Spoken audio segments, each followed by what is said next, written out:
Well, good afternoon by 3 minutes. It's good to see you all. Over the past few weeks, Vice President-elect Harris and I have been announcing nominees to our cabinet. There are people of the highest character, varied experiences and backgrounds. We're going to help us beat this pandemic, keep us safe and secure, and build our economy back better than it ever was. They include longtime colleagues and new faces and new voices. They include people who share my views and those who have different views. They include people who supported my campaign from its earliest days and people who ran against me. They're experts in policy, leaders tested by crises, and by the end of this process, this cabinet will be the most representative of any cabinet in American history. We'll have more people of color than any cabinet ever. We'll have more women than any cabinet ever. We'll have a cabinet of barrier breakers, a cabinet of first. I know how proud presidents are when they're able to achieve a first in their cabinet. I remember when President Clinton named the first ever woman to be Secretary of State. I was there when President Obama named the first ever black Attorney General. But compared to my predecessors, the Harris-Biden cabinet is first among cabinets of all the firsts it represents. The first ever woman, the first black woman, the first woman of South Asian descent as vice president, behind me on the screen. The first ever black Secretary of Defense. The first ever Latino head of the DHS and the first ever Latino head of HHS. The first woman, I should say, of South Asian American descent to lead OMB. The first woman and Asian American to lead the United States Trade Representative, as our lead United States Trade Representative. The first black woman to chair the President's Council on Economic Advisors. The first ever woman to hold Alexander Hamilton's position as Treasury Secretary. Our cabinet doesn't just have one first, or just two of these firsts, but 8 precedent-busting appointments. And today, a 9th. The first ever openly gay nominee to lead the cabinet department, and one of the youngest cabinet members ever. The Biden-Harris cabinet will be an historic cabinet, a cabinet that looks like America, a cabinet that taps into the best of America, a cabinet that is opening doors and breaking down barriers and accessing the full range of talent. We have so much of it, the full range of talent in this nation. A cabinet that is up to the immediate crises we face, and we face several. And the long-term challenge this nation faces in the future are in this cabinet's hands. It's a cabinet that's battle-tested, qualified, experienced, creative, innovative, and forward-looking, and yes, representative. And today, I'm proud to nominate its newest member. For Secretary of Transportation, I nominate Mayor Pete Buttigieg. I got to know Pete on the campaign trail. He's one of the smartest people you'll ever meet and one of the most humble. A mayor from the heartland, a management expert, a policy wonk with a big heart, a veteran, a lieutenant in the United States Navy Reserve, an intelligence officer deployed to Afghanistan while he was mayor. A new voice with new ideas, determined to move past old politics. The son of professors, his husband is an educator. Always a mark of good character, is the way I look at it. And by the way, Jill and I have always enjoyed seeing Pete and Chasten, I should say, together on the trail. Chasten has become a close friend of Jill's and mine. And what I admire about Pete is he's always clear about who he is, what he believes, and how he wants to bring people in, not exclude them. He's able to walk into any room, leave people inspired with his ability to describe an America that's best for us, all of us. An America that's hopeful, bold, creative, inclusive. An America that can do literally anything. The Department of Transportation services a critical mission with critical responsibilities, particularly in this administration. We need someone who knows how to work with state, local, and federal agencies.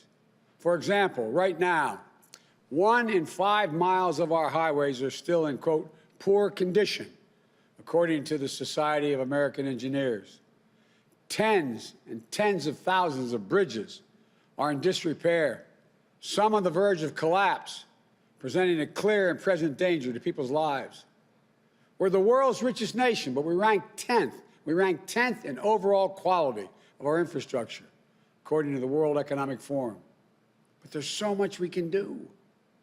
When I think of climate change, I think about jobs, good-paying union jobs, jobs that put Americans to work, making their air cleaner for our kids to breathe, restoring our crumbling roads, bridges, and ports, making it faster, cheaper, and cleaner to transport American-made goods across the country and around the world.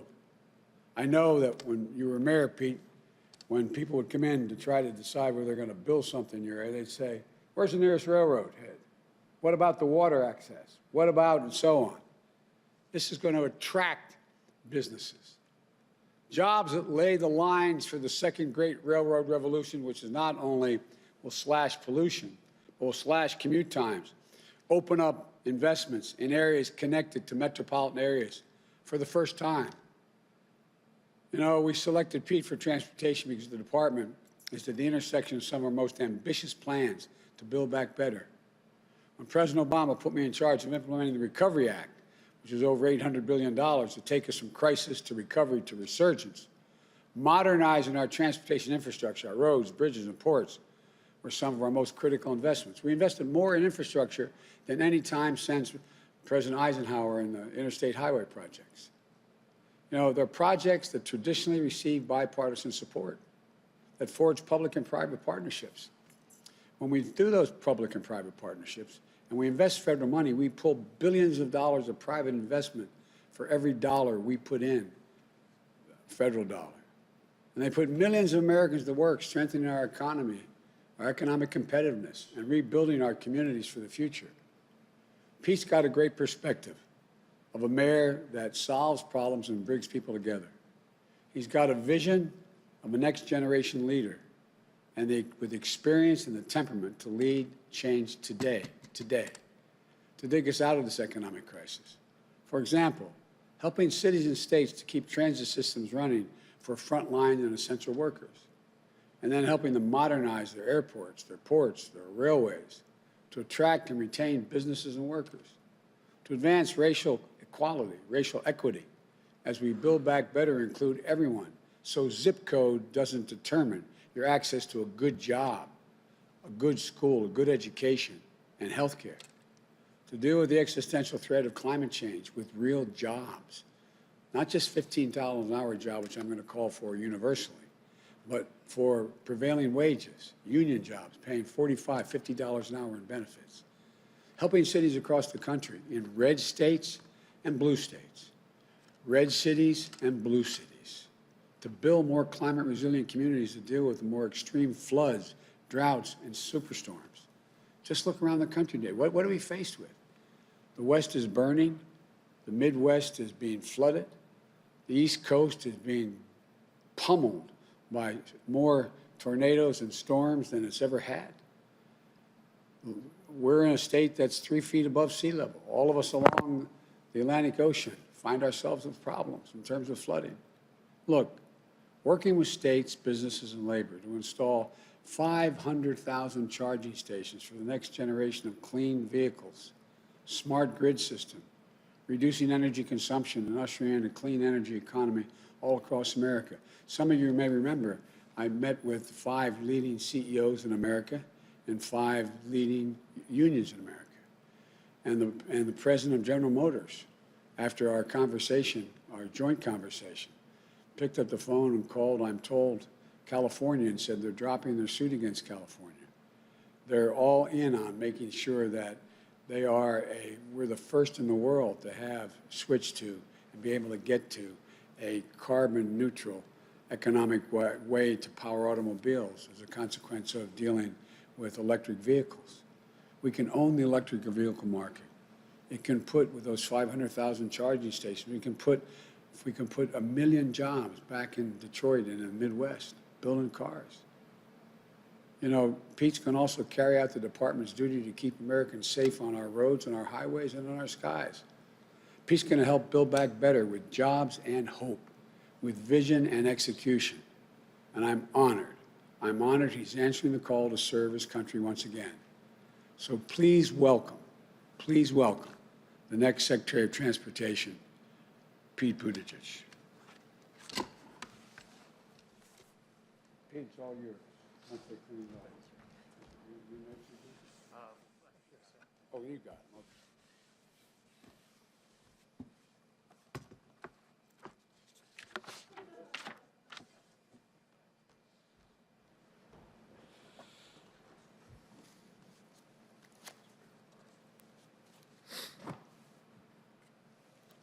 Well, Mr. President-elect, Madam Vice President-elect, thank you so much for entrusting me with this opportunity to serve the American people. I am humbled by your confidence, eager to do everything in my power to ensure that this administration succeeds. My hometown, South Bend, Indiana, was built by the power of American transportation, from trade along the river, whose bend gives our city its name, to the rail lines that connected us to the rest of the country back when we were considered the West, to the livelihoods created by the good-paying union jobs at places like the aeronautical supplier Bendix and the giant auto assembly of Studebaker. And now climate and infrastructure innovation are helping bring my community into the 21st century. I've also had a personal love of transportation ever since childhood.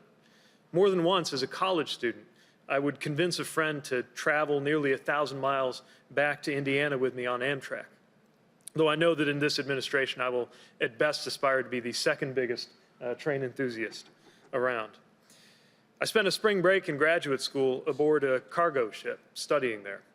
Travel in my mind is synonymous with growth, with adventure, even love, so much so that I proposed to my husband, Chasten, in an airport terminal.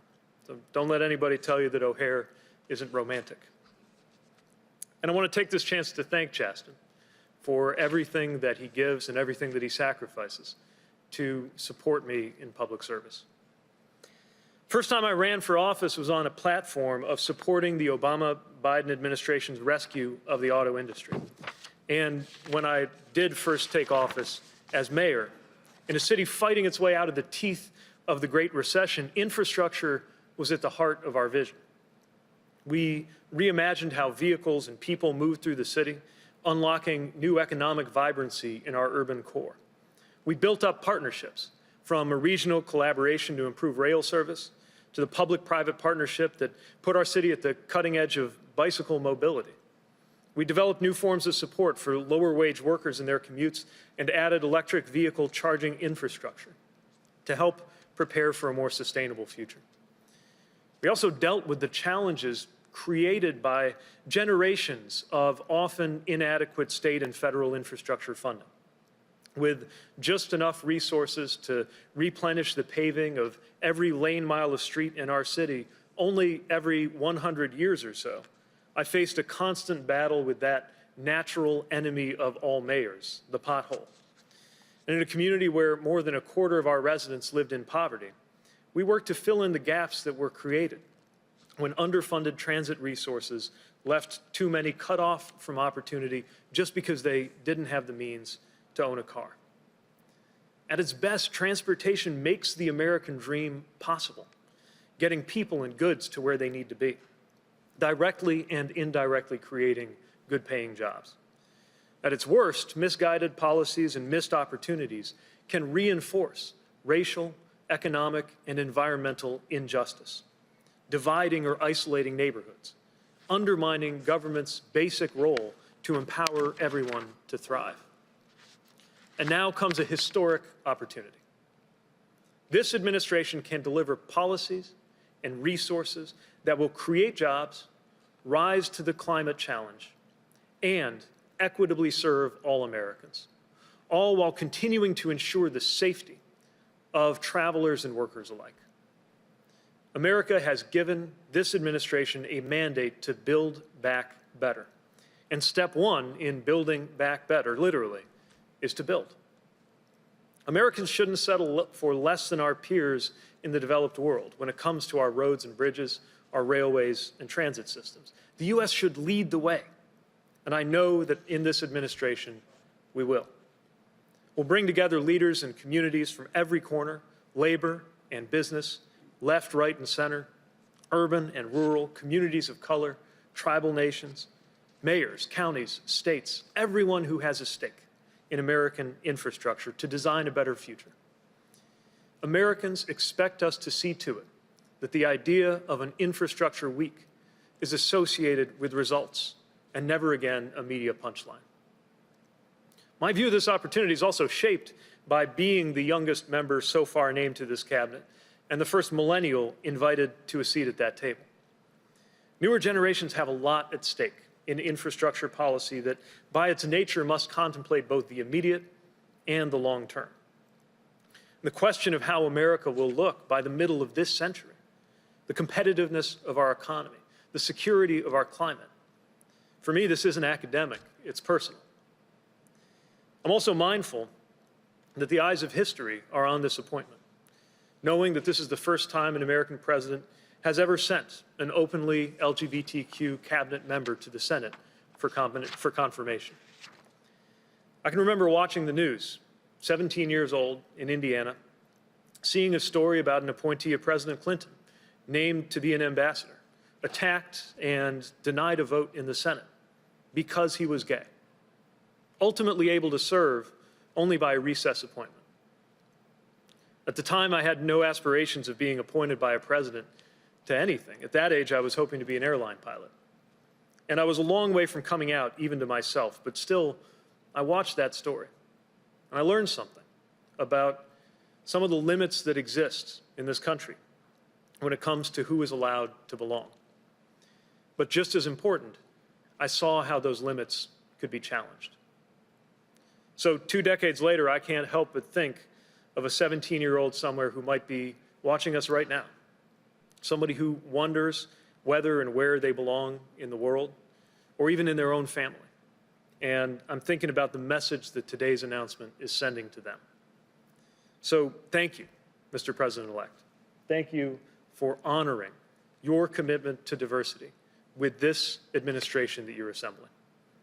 And thank you, Madam Vice President-elect, for your trailblazing leadership, your encouragement, and your friendship. There is no greater source of meaning in professional life than the chance to serve others. I felt that meaning every time I laced up my boots when I was in the military, every time I came to work when I was a mayor. And I feel it here now, joining this historic team with such an important mission, preparing to deliver for all Americans. Thank you.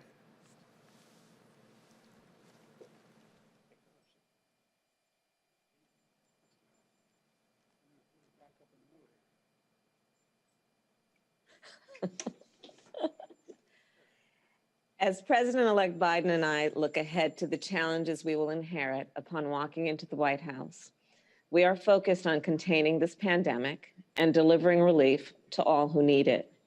We are focused on safely reopening our schools and responsibly reopening our economy. And as we've said many times, we are also focused on building America back better and doing what is necessary to lift up all Americans, no matter where they live, whether it's in big cities, rural areas, or any place in between. One of the most important ways we will do that is by creating good union jobs to build, operate, and maintain a safe, modern, and sustainable transportation system. A transportation system that will help us grow our economy, tackle our climate crisis, and connect all Americans to jobs and opportunity. We will transform our roads and bridges, transit systems, railways, ports, and airports while powering them with clean energy. Spark a renaissance in American passenger rail that will not only connect our country, but unlock job creation and growth across our manufacturing sector. And we will expand and upgrade our transportation system in a way that is equitable, serving communities of every size, urban and rural, across our country. The choice President-elect Biden has made to help spearhead this work is simply outstanding. I got to know Pete over the last couple of years. We traveled to the same states, attended the same events, and shared a debate stage many times. We've had long conversations, he and I, about the future of our country, about the need for bipartisanship, and about family and faith. And along the way, Pete and his wonderful husband, Chasten, have become very dear friends of Doug's and mine. Pete is an innovative problem solver.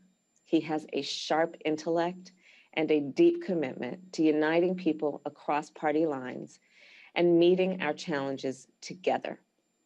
He is a trailblazing leader from the industrial Midwest who understands we need to create opportunity for people of all backgrounds. And he is, of course, a veteran and a dedicated public servant who represents the very best of our country and the next generation of American leadership. Now, Pete will bring his remarkable talents to bear, not just on behalf of the people of South Bend, but on behalf of the people across our nation. In 1966, upon creating the Department of Transportation, President Lyndon Johnson said, "America's history is a history of her transportation." With Pete's leadership, we are ready to write the next great chapter in that history, modernizing our infrastructure, creating jobs and opportunity, and helping to usher in a clean energy future for the United States of America. Thank you, Mr. President-elect, and welcome, Pete. Thank you. By the way, I called the elect and for not getting on the highway in the middle of a storm about to come up here. She wanted to be here, as you know. So thank you all very, very much. And if you have to travel,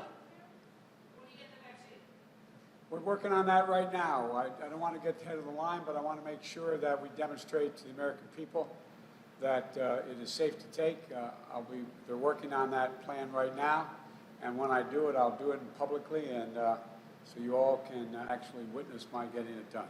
Are you confident you did nothing wrong? I'm confident. The stimulus package is encouraging. It looks like they're very, very close, and it looks like there's going to be direct cash payments, but it's a down payment, an important down payment on what's going to have to be done beginning at the end of January into February, but it's very important to get done. I compliment on the bipartisan group on working together to get it done. Thank you all very much and have a good day.